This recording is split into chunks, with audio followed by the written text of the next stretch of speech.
gostaria de retomar o que nós iniciamos no encontro passado, domingo passado. Eu falei sobre a autoridade da Bíblia, porque afinal, se estamos nos propondo aqui a definir doutrina cristã, definir efetivamente o que cremos, qual a nossa norma de vida, especialmente vida cristã, é importante que a gente diga de onde estamos retirando essa doutrina, de onde vem essa normatividade, e é por isso que é importante falar da autoridade da Bíblia. É bom dizer que a palavra doutrina, com o tempo, dependendo do lugar em que ela é usada, passou a significar coisas diferentes. E nós, quando falamos aqui em doutrina cristã, nós nos referimos, por exemplo, a Atos capítulo 2, versículo 42, que a igreja permanecia na doutrina dos apóstolos. Então a palavra doutrina é uma palavra bíblica, ao contrário do que eventualmente algumas pessoas podem pensar, como se isso referisse apenas questões como vestimentas e outras mais. A palavra doutrina, essencialmente, etimologicamente, tem esse significado de definir a verdade cristã, e é por isso que eu me refiro a essa palavra. E para definir então doutrina cristã, obviamente, nós precisamos voltar para a Escritura. Eu falei 3 questões importantes no nosso encontro passado, 3 palavras que é importante conhecermos: revelação, inspiração e autoridade. A revelação foi a ação de Deus de se revelar, ou seja, toda a nossa dificuldade de conhecer a Deus foi removida. Deus removeu aquilo que encobria a si próprio e fez possível que nós o conhecêssemos. Se Deus não tivesse tomado essa iniciativa, nós nunca conseguiríamos conhecê-lo. Mas Deus tomou a iniciativa de se fazer conhecido. E a maneira como Deus escolheu fazer isso foi através da inspiração, ou seja, movendo autores, que são os autores bíblicos, a escreverem sobre esse Deus para que a gente entendesse esse Deus. Com isso eu não estou dizendo que não há revelação de Deus na natureza e que não há revelação de Deus em Jesus Cristo quando Ele esteve aqui entre nós na terra. Mas para que nós tivéssemos notícia dessa revelação, esse texto, desta história de Jesus, foi escrito. E a maneira como esse texto foi escrito foi através de inspiração, que é uma ação de Deus, Deus movendo esse processo para que esses autores humanos escrevessem num texto da revelação de Deus. E por fim, eu disse que também é importante então reconhecermos a palavra autoridade, ou seja, se há revelação e essa revelação vem para o texto bíblico na forma de inspiração, consequentemente esse texto aqui tem autoridade. Ou seja, autoridade para definir o que cremos, o nosso destino, nossa maneira de viver a vida e até nossa vida eterna. Mencionei também que Deus não tratou os seres humanos, quando escreveram esse texto aqui, como instrumentos inanimados, como objetos, como gravadores. Deus não psicografou o texto, mas Deus moveu esses autores a escreverem. É por isso que temos diferentes evangelhos, 4 evangelhos que falam da mesma história, mas com um vocabulário diferente, com objetivos diferentes, porque tinham leitores em vista também diferentes. Isso não anula a inspiração não anula a humanidade desses autores bíblicos que usaram da sua vivência, da sua história, para escrever o texto. Eu mencionei no último encontro a figura de Oséias. Por que Oséias fala tanto de amor? Bom, basta olhar o casamento de Oséias, o que aconteceu com Oséias. Parece até ironia, mas Oséias fala de amor e de perdão, porque ele viveu uma experiência de traição, de prostituição na sua própria casa. Ou seja, por que Pedro vai falar de esperança muitas vezes? Porque Pedro talvez seja um que dê valor à esperança pelo fato de em um momento ter negado Jesus. Por que João fala de amor? Por que Paulo fala de coisas talvez mais densas, mais complexas? Porque de fato Paulo parece que tinha uma capacitação, mesmo antes de conhecer Jesus, para tal empreitada. E aqui é importante a gente ter um cuidado em diferenciar dons espirituais e dons naturais, os quais recebemos quando nós nascemos. Ambos vêm de Deus. Às vezes, nem sempre a gente dá esse valor. Eu me converti, a partir de então é que começa a minha vida. Na verdade, quando você nasce, Deus já te dá alguns dons naturais, mesmo que você não é cristão. O que pode acontecer é que você, se convertendo, você agora potencializa esses dons e passa a usá-los em benefício da fé cristã. O que eu quero dizer com isso? Que Paulo tinha dons naturais que depois de convertido foram usados para escrever talvez mais densamente sobre a fé cristã, porque ele tinha uma capacitação para isso. Então, às vezes, a gente não faz essa distinção e acha assim, não, o que ficou para trás ficou, o que importa é o que eu recebo depois de convertido. Isso é porque a gente tem uma leitura somente de um Deus salvador e não de um Deus criador. A nossa leitura muitas vezes é de que o que vale é o que é feito aqui dentro da igreja, né, na perspectiva de Jesus. Isto é verdade, mas lembre-se, Jesus vem para redimir uma humanidade que caiu, mas essa humanidade um dia foi criada também por Deus. Por isso que falar em obra da cruz, sempre é importante a gente fazer remissão à nossa criação. Ou seja, Deus nos deu vida, Deus nos deu dons, Deus nos deu talentos. A questão é usar isso para a glória dele, em benefício das pessoas. E é por isso que então o próprio Lucas, para escrever o livro de Lucas, o Evangelho de Lucas, fez pesquisa. Alguém diria, mas que coisa mais secularizada, fazer pesquisa, usar a mente. Eu imaginava lá Lucas escrevendo o texto, numa espécie de psicografia. Ele recebia do Espírito, completamente anulado na sua humanidade, e escrevia o texto. Não, não era assim. Talvez Lucas nem tivesse consciência de que o Espírito Santo lhe movia a escrever o texto. Mas ainda assim, este texto é inspirado, por isso está na Bíblia, foi considerado parte do cânone, que é a medida, o padrão de revelação que se definiu, que é a Bíblia, e é por isso então que não se pode desprestigiar essa humanidade no texto bíblico. Mencionamos também que o fato de alguma palavra, de alguma frase estar na Bíblia não significa que ela é verdade por si só, mas a Bíblia é inspirada por Deus naquilo que ela afirma, e eu dei como exemplo o livro de Jó. Os primeiros capítulos do livro de Jó são basicamente conselhos dos amigos de Jó para Jó, e ideias que eles tinham sobre Deus, mas ideias erradas, porque lá no final do livro de Jó, Deus diz que eles falaram que não era correto. Então não é porque está na Bíblia que necessariamente seja verdade. Você tem que olhar o contexto para ver se aquilo que está naquele texto está sendo apoiado, referendado, ou é um exemplo do que não fazer. Outra questão nesse sentido que é importante distinguir é que muitas vezes eventos históricos que aconteceram, por exemplo, no Antigo Testamento, por serem históricos, por estarem em textos narrativos, não significam estes momentos que se tornam padrão para nós, normativos para nós. Às vezes o que aconteceu no Antigo Testamento, eventualmente, e vou ser franco, no Antigo Testamento aconteceu de tudo, não significa porque aconteceu um dia que tem que ser repetido.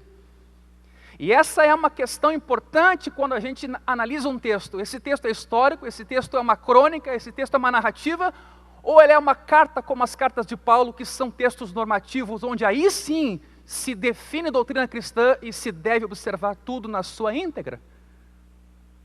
Textos poéticos, por exemplo, como o livro de Salmos, que diz lá em um determinado momento, eu amo aqueles que me amam. De repente a nossa conclusão pode ser, quer dizer que então Deus ama aquele que o ama, então quer dizer que Deus só se volta para aquele que se volta para Ele. Não, esse é um texto poético. Deus não está dizendo que não ama quem não lhe ama. Deus está apenas afirmando que ama aquele que o ama. Agora, é um texto poético. E de repente alguém pode extrair uma doutrina dali dizendo o seguinte, Deus não ama quem não lhe ama. Bom, então, nós estamos perdidos porque todos nós fomos salvos sendo ainda pecadores. Tudo vai da maneira como nós interpretamos o texto. Na Bíblia existe muita linguagem figurada. O que nós chamamos, por exemplo, de descrições antropomórficas de Deus. Descrições humanas de Deus. Para quê? Para que a gente possa entender Deus que está numa outra categoria. Deus faz o quê? Usa a linguagem humana para que nós possamos entendê-lo. Mas não esqueçam nunca, Deus é Espírito. Ele é muito mais amplo, muito mais além do que a nossa mente pode compreender. Ao falar que Deus tem olhos, mãos e assim por diante, cuidado para não fazer uma figura de Deus, humanizá-lo e limitá-lo numa caixa. Deus é muito maior do que isso. Deus é Deus. Ele criou principados, potestades, seres angelicais, criou o homem, criou a terra e criou todas as demais coisas. Então nós estamos falando de um ser que transcende a nossa compreensão, é além do humano. E é por isso que nós só o conhecemos porque Ele se fez conhecer, porque Ele se revelou em Cristo, na natureza, mas supremamente no texto bíblico, inspirando autores a escreverem sobre Ele, sobre o seu caráter, sobre a sua natureza, sobre a sua pessoa, para que pudéssemos entendê-lo. Falei também que os textos inspirados, esses textos inspirados que estão aqui dentro desta Bíblia, a Escritura é inspirada por Deus, são os textos originais, em que o Antigo Testamento foi escrito, maioria hebraico, partes em aramaico, e no Novo Testamento o grego. Ou seja, nós não consideramos textos inspirados as traduções, porque em toda tradução existe uma interpretação, por menor que seja, e é por isso que nós temos hoje muitas traduções, e é bom a gente conferir, às vezes, um texto com muitas traduções. Nunca é demais, porque às vezes se acerta aqui, às vezes se acerta lá, mas o texto considerado inspirado, o texto no qual não pode se mexer, e que foi esse texto que o Espírito Santo inspirou, moveu os autores a escrever, foram os textos originais, hebraico, aramaico e grego. Onde estão esses textos? Os originais ninguém encontrou, o que nós temos hoje são cópias de cópias. Não temos os autógrafos, só temos as cópias. Ocorre que os escribas são fiéis copiadores. São pessoas que dedicaram a sua vida a isso e desenvolveram essa ciência da cópia. E é por isso que, em parte, nós podemos ter uma certa confiança, especialmente porque há muitos manuscritos sobre os mesmos textos, especialmente com a descoberta dos manuscritos do Mar Morto. Além disso, nós temos muito mais cópias da Bíblia do que de qualquer outra obra literária na face da terra, o que significa que sim, não é loucura dizer que cremos que este texto aqui não só é inspirado, mas é um texto histórico, ao contrário do que muita gente quer dizer. Se dá credibilidade às vezes a Platão, a Aristóteles, que são pessoas que, digamos assim, escreveram alguma coisa muito mais recente do tempo e se tem muito menos cópia disso. Mas pelo teor dos seus escritos, talvez o questionamento não é tão grande quanto o questionamento existe quanto à fé cristã. Sobre o fato de Deus ter criado o mundo, ter enviado Jesus Cristo, isso sim suscita muito debate. Para se chegar a um texto hebraico, a um texto grego, a um texto aramaico, fiéis, considerados os textos inspirados, bom, se reuniu as diferentes cópias espalhadas por diversos lugares e se partiu para o processo de comparação e compilação do texto. O que se fez basicamente? Se copiava, se verificava uma cópia com outra, se verificava também essas cópias com as traduções para o latim, para as línguas iniciais em que a Bíblia foi traduzida, mas também se verificava como é que lá os primeiros pais da igreja, no 2º, 3º século, citavam os textos bíblicos nas suas obras que eles escreviam para a igreja, por exemplo. Eles faziam citações de textos bíblicos. Isso é considerado uma fonte para a gente ver qual é o texto original. Então vocês podem ter certeza que hoje, com todas as descobertas da arqueologia, nós temos um texto mais preciso, mais fiel, um texto em que a gente pode ter confiança, e um texto, inclusive, que serve como, hoje, base para os tradutores no mundo inteiro, tanto no Antigo Testamento, como no Novo Testamento. E aí eu mencionei, por fim, como é que podemos saber que a Bíblia é a palavra de Deus? Bom, as igrejas cristãs têm defendido a origem divina da Bíblia há séculos. Os próprios escritores bíblicos afirmaram essa inspiração quando disseram que Moisés, por exemplo, mencionou ter recebido a lei de Deus. Há unidade e coerência na Bíblia, com toda a diversidade de autores, de públicos-alvo, impressionante, que é um tema que perpassa toda a Bíblia. Ainda o fenômeno da profecia cumprida, coisas que haviam sido anunciadas de fato se cumpriram. Há ainda questões morais que ainda permanecem no dia de hoje. A nossa sociedade ocidental é completamente influenciada pela moral cristã, que se estabeleceu na Idade Média, especialmente através da igreja. Democracia tem muito de cristianismo, e a gente nem nota isso. O poder da Bíblia está na vida das pessoas. É evidente, como eu mencionei, quando o texto muitas vezes nos é exposto, nos arde o coração, e só nós podemos testificar isso. E Jesus endossou a Escritura, quando ele disse as Escrituras, e aqui ele se refere ao Antigo Testamento, a única coisa escrita até então. As Escrituras, ele diz, testificam de mim, em João 5:39.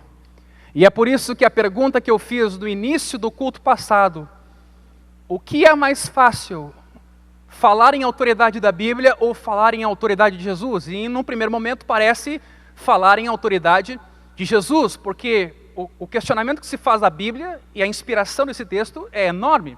As pessoas dizem que isso aqui foi arquitetado para interesses específicos. Bom, essa é uma das normas da história. Parece que sempre prevalece a história dos que prevaleceram. Então a Bíblia teria sido a reunião de documentos de uma perspectiva vitoriosa e dominadora. Essa é uma das visões da história. Agora, o que se pode então concluir? Inicialmente parece que falar em autoridade de Jesus é mais fácil, porque é inegável que ele existiu. Isso parece que é de domínio popular.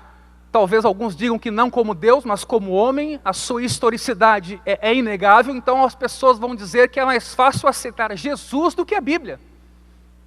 Mas aí ao final do encontro eu perguntei, quando Jesus diz que as Escrituras testificam de mim, no fundo ele está dizendo que se nós questionamos a Bíblia, nós questionamos Jesus.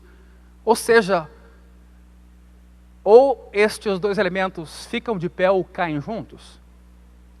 Porque o próprio Jesus se definiu como o Logo de Deus, como a palavra de Deus, o Verbo de Deus. E eu queria aproveitar então agora para poder continuar.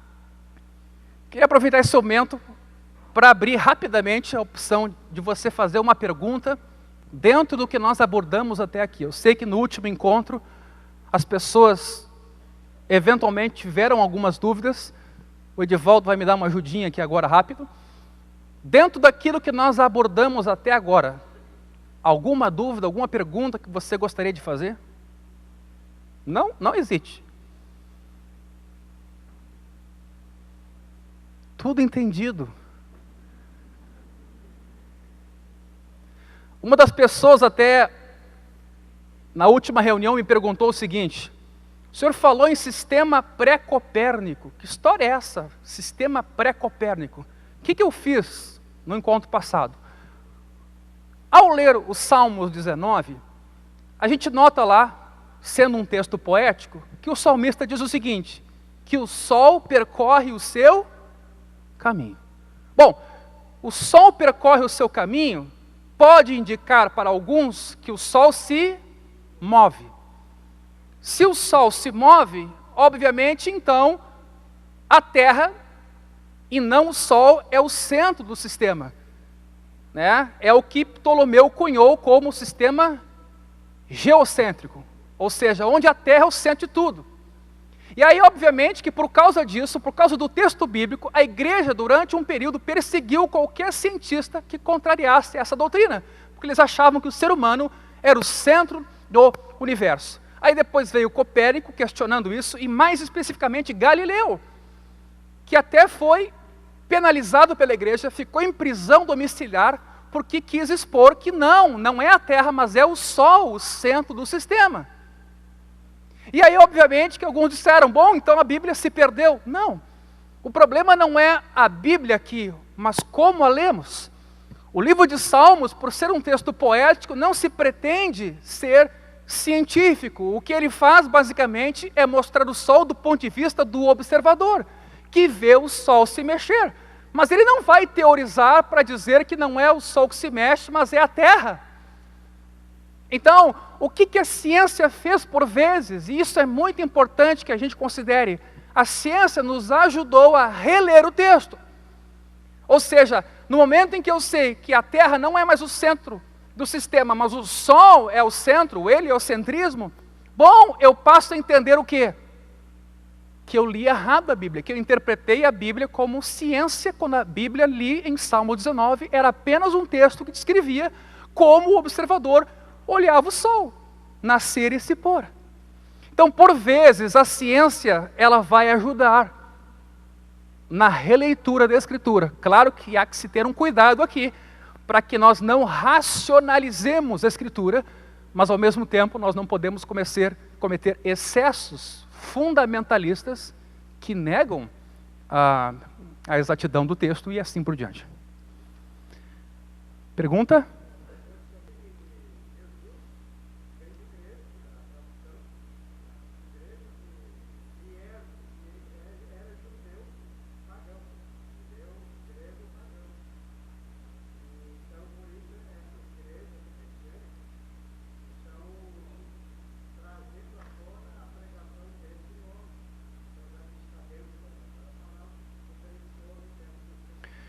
Primeiro assim, vamos procurar fazer as nossas perguntas dentro do tema que a gente abordou até agora. No contexto. As outras perguntas eu pediria que nós escrevêssemos, tomássemos nota delas, mas assim, em poucas palavras, deixa eu dizer. Basicamente, o que nós temos nesse caso é uma herança, né, de nomes hebraicos para a língua grega. Eu acho que há um excesso judaizante, praticamente, nessa questão toda. Porque nós temos hoje diferentes culturas ao redor do mundo.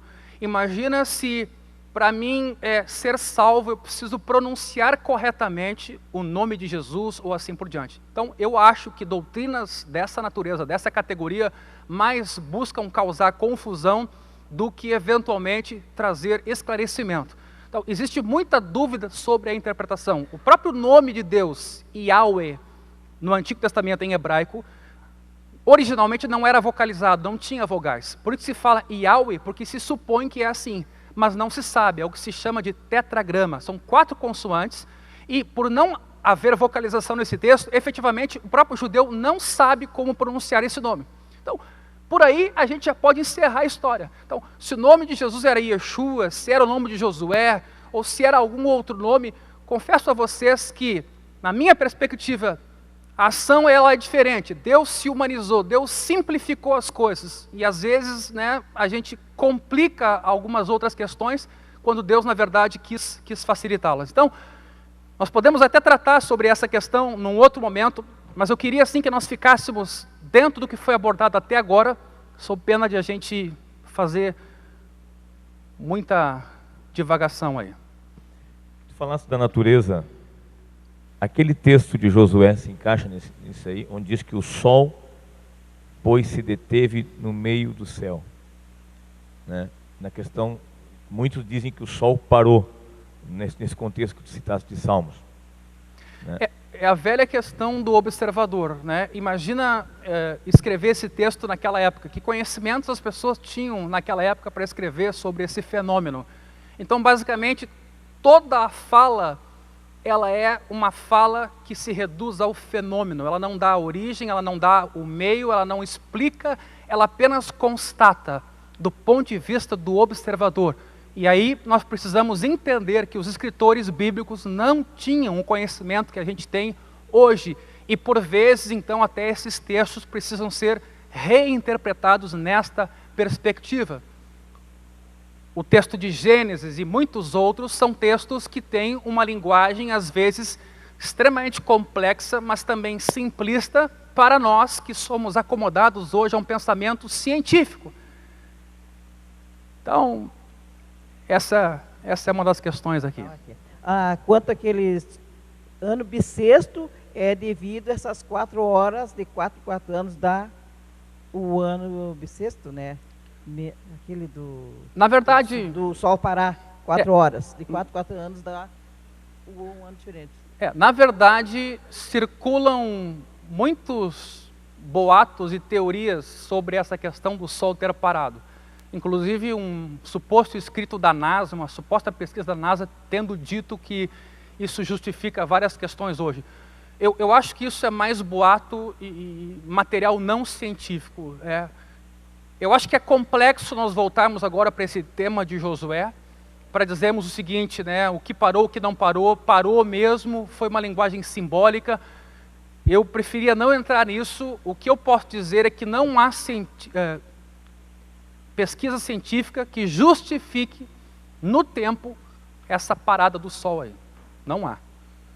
O que tem é muito boato, né, de pessoas que querem efetivamente acomodar o texto a essas situações.